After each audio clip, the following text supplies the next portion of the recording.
Olá pessoal, tudo bem? Sou o professor Thiago Araújo, professor de História pela Unicamp e também professor de Geografia pela USP. Vamos para o terceiro episódio da série sobre as revoluções.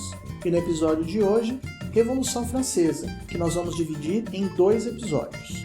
Hoje falaremos sobre o que foi a Revolução Francesa, as causas e o contexto histórico. A Revolução Francesa foi um ciclo revolucionário de grandes proporções que se espalhou pela França e aconteceu entre 1789 e 1799. Foi inspirada nos ideais do Iluminismo, sobre o lema Liberdade, Igualdade e Fraternidade, e motivada pela situação de crise que a França vivia no final do século XVIII. Causou também grandes transformações e marcou o início da queda do absolutismo na Europa. Mas quais foram as causas da Revolução? A Revolução Francesa foi resultado direto da crise que a França vivia no final do século XVIII.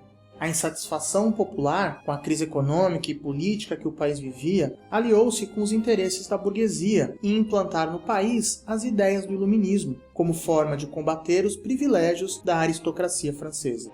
No final do século XVIII, a França era uma monarquia absolutista, em que o rei era Luís XVI. O poder do rei, como em todo regime absolutista, era pleno, e a sociedade francesa era dividida em estados, que eram grupos sociais muito bem definidos. A composição social da França era a seguinte: primeiro estado, o clero; segundo estado, a nobreza; e no terceiro estado, o restante da população.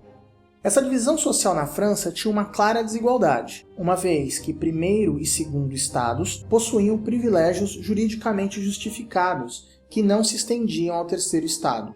Esses grupos eram isentos do pagamento de impostos, possuíam exclusividade na ocupação de determinados cargos políticos e militares e ainda eram julgados por tribunais especiais. O terceiro estado, por sua vez, era um grupo bastante heterogêneo, isto é, composto por diferentes grupos, como a alta burguesia, a pequena burguesia, os trabalhadores urbanos e os camponeses. Estes últimos correspondiam a 80% da população francesa. Os camponeses viviam na pobreza, ao passo que a aristocracia francesa vivia uma vida de luxo. Para os burgueses, os privilégios da aristocracia do país eram um entrave para o desenvolvimento de seus negócios. Toda essa situação de desigualdade agravou-se com a crise social que existia na França.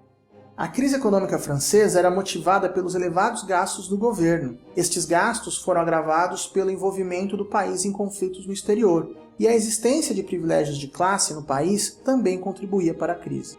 A crise financeira piorou ainda pelo aumento da população, lembrando que a França era o estado mais populoso da Europa Ocidental, e pelo desequilíbrio climático, que prejudicou a produção agrária nos 2 anos anteriores à Revolução, provocando o aumento do preço dos produtos agrícolas. Desta forma, a população passava fome, e os gastos com pão chegavam a aproximadamente 90% das receitas das famílias.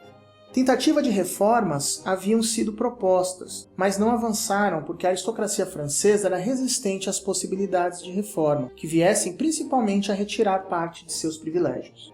Assim, em 1789, a França vivia uma situação complicada, pois a crise econômica era grave e a pobreza e a fome levaram a população a um estado de quase rebelião. O resultado encontrado pela nobreza francesa foi convocar os Estados Gerais, uma reunião criada na França feudal e que era convocada só em momentos de emergência. Essa saída era agradável para a aristocracia francesa, pois nos moldes antigos do Estado Geral, primeiro e segundo estados uniam-se contra o terceiro estado, já que a votação ocorria por estado. O terceiro estado, porém, não estava disposto a manter-se nos Estados Gerais dentro dos moldes em que ele funcionava em tempos passados. Com isso, foi proposto pelos representantes deste estado uma alteração no funcionamento dos Estados Gerais. Em vez de o voto ser por estado, foi proposto que ele fosse por cabeça, isto é, todos os membros dos estados, incluindo aí os mais de 500 do terceiro estado, que teriam direito ao voto. O rei francês não aceitou a proposta, e assim o terceiro estado rompeu com os Estados Gerais e proclamou a Assembleia Nacional Constituinte, com o propósito de redigir uma constituição que proporia mudanças para a França. Quando Luís XVI tentou fechar a Constituinte à força, a população parisiense rebelou-se em defesa da Assembleia. As tensões sociais chegaram ao seu ápice em 14 de julho, quando, fortalecidos pela recém-criada milícia burguesa, que será a futura Guarda Nacional, os membros do Terceiro Estado tomaram a Bastilha, a fortaleza símbolo do absolutismo francês. Tal episódio que ficou consagrado como Tomada da Bastilha, que foi imortalizado pelos historiadores posteriormente como marco inicial da Revolução Francesa. Destacou-se nesse contexto a atuação dos sans-culottes, assim denominados por não usarem o mesmo tipo de vestimenta, uma calça, culotte, que os nobres.